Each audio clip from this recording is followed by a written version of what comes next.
ദുബായിൽ number plate 5 ലേലത്തിൽ പിടിച്ച് 33 മില്യൺ ദിർഹം കൊടുത്ത് ലേലത്തിൽ സ്വന്തമാക്കിയെന്ന് പറഞ്ഞൊരു 8-9 വർഷം മുമ്പ് വാർത്ത വന്ന ഒരു വലിയ ധനികൻ ഓർമ്മയുണ്ടോ? ബൽവീന്ദർ സിംഗ് സാനി. അദ്ദേഹം ഇതാ ഇപ്പോൾ ജയിലിലേക്ക് പറഞ്ഞയക്കപ്പെട്ടിരിക്കുന്നു എന്ന പുതിയ വാർത്തയാണ് എത്തുന്നത്.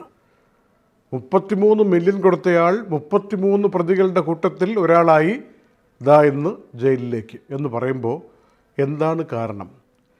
വളരെ പെട്ടെന്ന് ധനികനായി മാറിയ ഒരു പ്രോപ്പർട്ടി മാനേജ്മെൻറ്റ് കമ്പനിയുടെ ഉടമയായിട്ടുള്ള ബൽവീന്ദർ സിംഗ്, അബൂസബ എന്നറിയപ്പെടുന്നത്, ഈ ഒരു നമ്പർ പ്ലേറ്റ് 5 കൊണ്ടിങ്ങനെ പിടിച്ചിരിക്കുന്ന ചിത്രം വന്നപ്പോഴാണ് അദ്ദേഹത്തെക്കുറിച്ചൊക്കെ ആളുകൾ 2016 അറിയാൻ തുടങ്ങിയത്.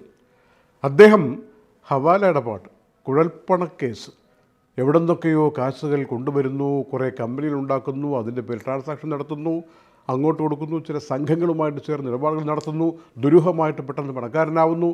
ഏതായാലും ദുബായ് പോലീസിൻ്റെ അന്വേഷണത്തിൽ ഇദ്ദേഹം ഹവാല ഇടപാടിലുണ്ട്, മണി ലോണ്ടറിങ് കേസിലുണ്ട് എന്നൊക്കെ മനസ്സിലായിട്ടാണ് ഇപ്പോൾ ഇതാ ശിക്ഷിക്കപ്പെട്ട് ജയിലിലേക്ക് പോയിരിക്കുന്നത്. 5 വർഷം ഇനി തടവ് എന്ന് വെച്ചാൽ 5 എന്ന നമ്പർ പ്ലേറ്റ് അദ്ദേഹം കാണിക്കുന്നുണ്ടല്ലോ, അതുപോലെ 5 വർഷത്തേക്കുള്ള തടവിന് ശിക്ഷിക്കപ്പെട്ടിരിക്കുന്നു. 150 മില്യൺ ദിർഹം കണ്ടുകെട്ടപ്പെടാൻ കോടതി ഉത്തരവിട്ടിരിക്കുന്നു. അതൊക്കെ പോരാഞ്ഞൊരു 5 ലക്ഷം പിഴയും ഇതാ കിട്ടിയിരിക്കുന്നു. കൂടെയുള്ള പല ആളുകൾക്കും 1 വർഷം വീതം തടവ് കിട്ടിയിരിക്കുന്നു.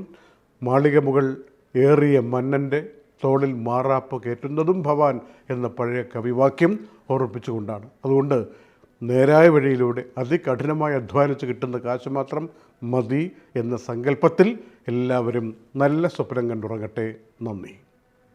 Night updates supported by Tasi Gold and Diamonds, Akbar Travels, Partha Signature Abu Shagara Sharjah, Cuties International, Time Express Cargo, Marmam Diary, TMG Global Business Setup, 123 Cargo, Prime Medical Center, Ayush Care, Lucky Center, Kalyan Jewelers, Lulu, Gold Star Rent-A-Car, Ayurmana Ayurveda and Panchakarma Center, Hashim Hypermarket,